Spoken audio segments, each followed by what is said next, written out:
বিশ্ব মানবতা দিবস উপলক্ষে সেলফলেস ওয়েলফেয়ার ট্রাস্টের উদ্যোগে স্যানিটারি ন্যাপকিন উপহার কর্মসূচি অনুষ্ঠিত হলো সাগরদিঘি বারাড়ার শাহাপুর দিঘিডাঙ্গা এলাকায়। এদিনের কর্মসূচিতে উপস্থিত ছিলেন সেলফলেস ওয়েলফেয়ার ট্রাস্টের কর্ণধার আরিফ হোসেন, সভাপতি কামাল হাসান সহ সহসভাপতি আরশেলে সোরেন, আহ্বায়ক মুরসালিন শেখ। এছাড়াও উপস্থিত ছিলেন বিশিষ্ট সমাজসেবী তথা ডক্টর সফিকুর ইসলাম প্রমুখ। স্যানিটারি ন্যাপকিন সম্পর্কে বিস্তারিত আলোচনা করার পর অধিক মহিলাদের হাতে স্যানিটারি ন্যাপকিন তুলে দেওয়া হয়। এদিনের কর্মসূচিতে 5 শতাধিক মানুষের উপস্থিতি প্রমাণ করে দিয়েছে সেলফলেস ওয়েলফেয়ার ট্রাস্ট মানুষের সাথে মানুষের পাশে। সাগরদিঘি থেকে জাকিরুল হকের রিপোর্ট, বাংলা নিউজ। কর্মসূচি আপনার আজকে আমাদের বিশ্ব মানবতা দিবস উপলক্ষে স্যানিটারি ন্যাপকিনের একটা কর্মসূচি আমরা ঘোষিত কর্মসূচি নিয়েছিলাম, সেটা আজকে করলাম এবং খুব ভালো প্রোগ্রাম করলাম। অনেকে আমাদের উপস্থিত হয়েছিলেন, অনেক অতিথি থেকে শুরু করে অনেক ট্রাস্টের সদস্য থেকে শুরু করে অনেকে উপস্থিত হয়েছেন এবং ভালো আমাদের এই প্রোগ্রামটা হলো। কত মানুষের জমায়েত হয়েছিলেন? আজকে মোটামুটি 500-র উপর মানুষ হয়েছিল।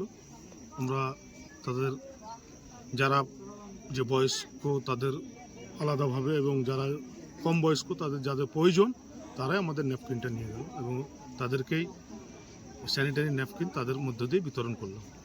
আপনার নাম এবং পরিচয়? আমার নাম কামাল হাসান, সেলফলেস ওয়েলফেয়ার ট্রাস্টের প্রেসিডেন্ট। বিশ্ব মানবতা দিবস উপলক্ষে যে কর্মসূচিটা নিয়েছিলেন স্যানিটারি ন্যাপকিন বিতরণ, কিভাবে মনে হলো যে আজকের সমাজে যে স্যানিটারি ন্যাপকিনের প্রয়োজন, কিভাবে মনে হলো? কারণ আমরা মানুষ, আর মানুষ হিসাবে আমাদের যেটা ধারণা এবং আমরা যেটা দেখছি, কারণ আমি বক্তব্যের মধ্যে বলেছিলাম যে আজ থেকে যদি আমরা 15 বছর পিছিয়ে যাই তাহলে দেখব যে সে সময় মা বোনেরা ন্যাকড়া জামা কাপড় ব্যবহার করতো এবং রুমাল ব্যবহার করতো, সেটা আমরা জানতাম। কিন্তু এখনও যে এলাকায় আমার মা বোনেরা, সাঁওতালি মা বোনেরা বাস করে, সেইখানে এখনও মানে শিক্ষার যে বিষয় সেখানে এখনও পরিস্ফুট হয়নি। সেই কারণে আমরা আমাদের যিনারা দিদিবোনেরা আমাদের সঙ্গে যারা আছেন তাদের উদ্দেশ্য নিয়ে তাদেরকে সঙ্গে কথা বলে আমরা দেখলাম যে বিশ্ব মানবতা দিবস যদি থাকে পৃথিবীতে, সেই দিনই তো মা বোনেরা সুস্থ থাকবে, যেই দিন তাদের কাছে আমাদের বিজ্ঞানসম্মত পরিবেশন হবে। তাই আমরা মায়েদের জন্য, দিদি ভাইদের জন্য এবং ছোট বোনদের জন্য আমরা এই স্যানিটারি ন্যাপকিনের আমরা ঘোষিত একটা কর্মসূচি নিয়েছিলাম, যেটা আজকে বাস্তবে রূপ দিতে পেরেছি।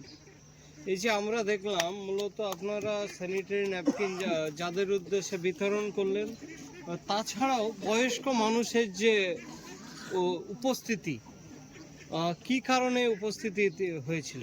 কারণ বয়স্ক মায়েরা এই জন্য এসেছে যে তারা জানতে চেয়েছে যে তারা যে পর্যায়টা পার করে এই জায়গায় এসেছে, এখন তাদের সঙ্গে তাদের বৌমা, তাদের মেয়ে, তাদের নাতিমা, এদেরকে সঙ্গে নিয়ে এসে তারা বুঝাতে চেয়েছেন যে আমাদের জীবনটা পার হয়ে গেছে এইভাবে অপরিষ্কারতার মধ্য দিয়ে, কিন্তু আমরা তাদের কাছ থেকে কিছু শিখতে চাই।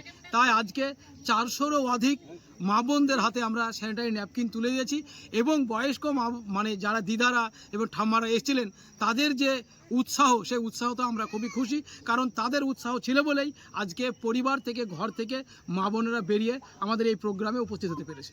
ধন্যবাদ।